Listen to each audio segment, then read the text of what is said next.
Ora, meus queridos, cá estamos novamente em dobradinha no domingo, já falamos de Bundesliga e agora, como prometido, falaremos do Campeonato Português, o Tugão que chegou na sua 33ª rodada e poderíamos ter tido nesse domingo o campeão. Quem achou que o Benfica venceria o Sporting no estádio José Alvalade, no pleno derby de Lisboa, caiu do cavalo. E não foi esse cavalo aqui. Aliás, olhando para o meu cenário, eu estou muito bem acompanhado. Além do cavalo, nós temos jogando pela minha direita aqui Fernando Pessoa e na minha esquerda Mário Soares. Então, vamos ver se o vídeo é digno das personalidades que estão atrás de mim. E vamos falar bastante não só do jogo, do derby em si, mas também como é que fica agora o Campeonato Português, né? Tem mais uma rodada, o título ainda não está definido e podemos ter uma surpresa. O que eu não acredito e vou explicar por quê. Mas portugueses que chegam aqui e não são inscritos no canal, não vai custar nada para vocês. A gente fala razoavelmente com frequência aqui do Campeonato Português. Se inscreve aí no canal, já chega deixando o like também, toda outra galera que também curte o meu trabalho e comentários, né? Vamos comentar. O que vocês acharam aí do Derby de Lisboa, quem assistiu? O Benfica vai ser campeão, o Porto vai ser campeão e o Sporting na próxima temporada ficou de fora agora da Liga dos Campeões. Tudo isso a gente vai falar no vídeo de hoje. Vamos começar dando um passo atrás, porque no sábado o Porto venceu fora de casa o Famalicão por 4-2 e diminuiu a vantagem com um jogo a mais, né, que o Benfica jogaria no domingo, para 1 ponto. O Porto ficou com 82, o Benfica tinha 83. E isso é muito significativo nessa corrida do Campeonato Português, porque o Benfica chegou a ter 10 pontos de vantagem, né? 10 pontos de gordura, porque fez uma primeira metade de campeonato esplêndida e acabou deixando escapar essa gordura logo em seguida da derrota no clássico contra o Porto no Estádio da Luz, porque o time entrou numa espiral negativa, né? Bons jogadores, ótimos jogadores caíram de rendimento, e aí nós estamos falando de João Mário, Gonçalo Ramos, Rafa Silva, jogadores que foram protagonistas daquele bom Benfica de assistir do início da temporada, que chegou onde chegou na Liga dos Campeões, passou por onde passou e também no Campeonato Português conseguiu abrir essa diferença pontual. Mas a queda de rendimento, a lesão do Bá pela direita e alguns outros fatores, também colocando na conta do Roger Schmidt, fizeram com que o Benfica perdesse essa gordura. E não só. Vamos olhar para o outro lado, né? O Porto também jogou com o coração na ponta da chuteira nos últimos jogos e mesmo aos trancos e barrancos, não na sua melhor fase técnica de qualidade, consegue os resultados, porque isso é o Porto, né? Quem imaginou que seria fácil o Campeonato Português não conhece. Seria fácil para o Benfica, depois dessa gordura de 10 pontos, não conhece essa força do time do Sérgio Conceição e acaba por ser curioso essa diferença pontual ser tão pequena no momento mais decisivo. Pois bem, o Benfica entrou em campo hoje contra o Sporting. A gente já sabia que seria um jogo difícil, porque além de ser na casa do Sporting, o Sporting do Rubem Amorim vem evoluindo muito nas últimas rodadas. É um time que gosta de jogar futebol e tem uma boa execução naquilo que se propõe a fazer, né? Um time que joga com 3 zagueiros, sai bem construindo as jogadas. No meio campo tem 2 caras muito combativos e muito eficientes, que é o Morita e o Ugarte. Você tem lá na frente um ataque móvel, né? Porque o Paulinho no banco de reservas, você tem o Edwards de um lado, o Pote do outro, o Trincão, que ficam revezando ali o posicionamento. Enfim, é um time muito bem estudado e trabalhado pelo Rubem Amorim. Rubem Amorim, que a gente já sabe que é bom técnico há bastante tempo. Obviamente que falta para o Sporting algumas peças, falta, como por exemplo contra a Juventus na Liga Europa, faltou um centroavante, né? Precisa de um centroavante. E hoje o Paulinho perdeu um gol que não se perde. O Sporting poderia ter saído com a vitória. Se eu não falei o resultado ainda, foi 2-2, tá? Mas vamos construir desde o início. O Sporting fez um grande primeiro tempo, dominou as ações, no meio-campo anulou o Benfica. O Benfica, para mim, Roger Schmidt insistiu numa coisa que eu não insistiria num jogo tão com características específicas de luta no meio-campo, que foi colocar o Osners na direita, se o Bá estava à disposição, e aí tem que ver a questão física do Bá, né? Se ele estava 100% para os 90 minutos, mas ele colocou o Osners na direita, com o Bá no banco, e no meio-campo Chiquinho e João Neves. Chiquinho e João Neves contra o Gatti e Morita, e todo o contexto do meio-campo do Sporting, a gente sabia que o Sporting levaria a melhor nessa, né? Porque são jogadores de características muito diferentes, não são tão combativos. Estou falando de Chiquinho e João Neves. Apesar de que João Neves não dá para sair do time, o que eu faria é colocar o Bá e o Osners mais adiantado no meio-campo, que é onde ele mais se sente à vontade jogando. Tudo bem, é um jogador polivalente, mas enfim. E não foi isso que ele fez, e até por isso o time perdeu muito. Perdeu muito na construção de jogo, perdeu muito também nas ações. O Sporting dominou a partida, criou chances claras de gols, foi bem pelos flancos. Teve um lance uma jogada, uma trama muito bem feita pela direita entre o Edwards e o Sgaio, que quase o Pote fez 1-0 na primeira etapa, e depois a coisa foi se construindo para que o Sporting conseguisse chegar lá, e o Benfica muito nulo. Nem parecia o Benfica de outros tempos. Mal Rafa Silva, mal Gonçalo Ramos, o David Neres, que tem sido aí talvez o jogador mais criativo dessa reta final do campeonato para o Benfica, né? E a volta dele fez com que o Benfica ganhasse pontos importantes recentemente.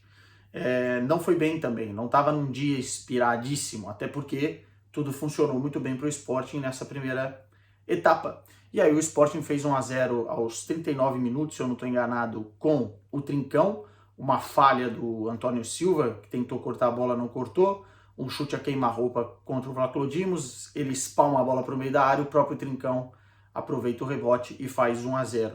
E aí o estádio José Alvalade, que aliás estava com uma atmosfera fantástica, queria eu ter estado lá, não pude ir dessa vez, cresceu, né?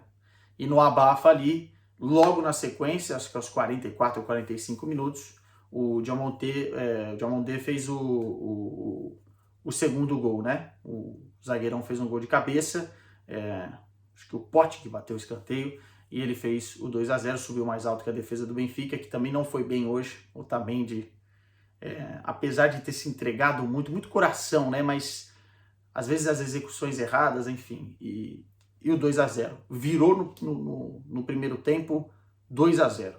E com esse placar, cara, já dava para ver que o Benfica muito provavelmente não conseguiria sair campeão. O que o Roger Schmidt fez?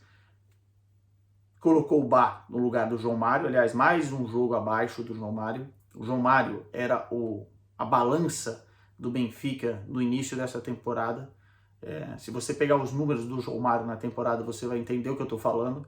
E não só, né, as exibições, mas tudo isso me parece que no final da temporada, de uma forma até meio inexplicável, talvez uma questão mais física, mais mental do que qualquer outra coisa, ele teve uma queda muito brusca, né? A grande verdade é essa. Então ele tira no segundo tempo o João Mário, coloca o Bá e passa o Osners para o meio campo. O Benfica melhora, depois ainda há outras substituições, o Musa entra no lugar do Gonçalo Ramos. O Benfica tem uma ligeira melhora, mas nunca foi o Benfica que a gente está acostumado, né? Criatividade, triangulações, atacando, pressionando o adversário, não. Foi mais no coração, no abafa para tentar o primeiro gol e depois o empate, do que qualquer outra coisa. E aí, consegue o primeiro gol numa jogada do Grimaldo pela esquerda. Na verdade, a bola cruza a área, o Grimaldo pega pela esquerda, o Osners aproveita de cabeça e faz o 2-1 aos 74, 75 minutos de partida. E o Sporting perde um pouco o ritmo, né? Cai um pouco o ritmo, especialmente na marcação, e o time começa a dar mais espaços. E o Benfica, precisando do resultado, vai para cima. E tinha que ir. Agora, como eu disse, não é nada com tanta qualidade que a gente já viu esse Benfica jogar. Foi para cima no abafa e conseguiu fazer o segundo gol numa bola parada, num escanteio, com o João Neves. Aliás, primeiro gol do João Neves como titular, né, dessa equipe do Benfica. Como titular não, né, como jogador da equipe A, né, no profissional. E sai logo um gol tão importante, num clássico. O menino comemorou muito e tem que comemorar mesmo. Aos 94 minutos, o Benfica empatou o jogo. E aí o Benfica queria o 3-2, porque o 2-2 não era bom nem para o Benfica, porque não garantiu o título, e era pior ainda para o Sporting, porque com o empate o time já não pega o Braga mais na terceira colocação do campeonato e assim oficialmente está fora da Liga dos Campeões na próxima temporada, e o Braga se classificou com esse empate por 2-2 para as fases preliminares, né? Ainda tem a terceira pré-eliminatória, depois playoff para tentar chegar à fase de grupos. Então não era bom para nenhuma das equipes, mas aí faltava muito pouco tempo, 3, 4 minutos, e o empate no placar, para mim, ficou melhor para o Benfica, porque jogou fora de casa, e pelo que foi o jogo, do que para o Sporting. Acho que o Sporting, em linhas gerais, mereceu vencer a partida, tá? Acho que o Benfica não foi nem sombra daquilo que a gente está acostumado do Benfica. E o Benfica não foi o grande Benfica em alguns momentos importantes dessa temporada. Contra o Porto no Estádio da Luz, perdeu uma grande oportunidade de matar o campeonato. Contra o Braga, em um determinado momento da temporada. E eu acho que é isso que talvez coloque aí uma pulga atrás da orelha dos torcedores benfiquistas. Mesmo assim, com o empate, tabela de classificação, 84 pontos o Benfica, 82 pontos o Porto. E agora a última rodada. E para mim o Benfica vai ser campeão português, tá? Jogando limpo aqui, ficaria muito surpreendido. Vai pegar o Santa Clara no Estádio da Luz, e o Santa Clara é o último colocado do Campeonato Português, já está rebaixado, não luta por mais nada.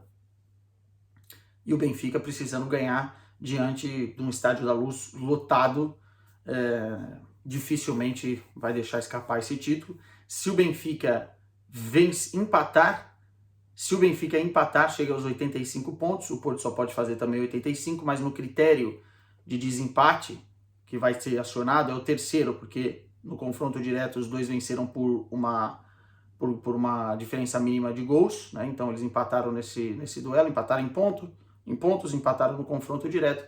E o terceiro critério é o saldo de gols, né? Diante dos gols marcados, face aos gols sofridos, e o Benfica tem 10 gols a mais do que o Porto. Além disso, pega o Santa Clara, com condições de vencer dentro de casa. E do outro lado, o Porto tem um jogo mais difícil. O Vitória de Guimarães, que vem com uma sequência de vitórias, mesmo jogando no Estádio do Dragão, é sempre um jogo mais complicado. Diante de todo esse cenário, me parece que o Benfica vai ser mesmo campeão português. Agora, se faltassem aí mais 3, 4, 5 rodadas, do jeito que o Benfica caiu de nível nesse final de temporada, eu não me surpreenderia se o Porto conseguisse reverter a situação. O que não vai acontecer, porque o Benfica foi muito bem no início dessa temporada, e o campeonato é o que é, tem 34 rodadas. Portanto, estamos na reta final do Campeonato Português. Aqui já são 11h10 nesse momento da noite, eu vou tomar um copo de leite, comer um pastelzinho de nata, meio, né? Que o regime vai continuar, tem final da Champions aí para trabalhar, meio pastelzinho de nata, copinho de leite. E tudo ficou para o próximo final de semana no nosso Tugão. Beijo para vocês. Semana que vem tem mais vídeos aqui. Tchau.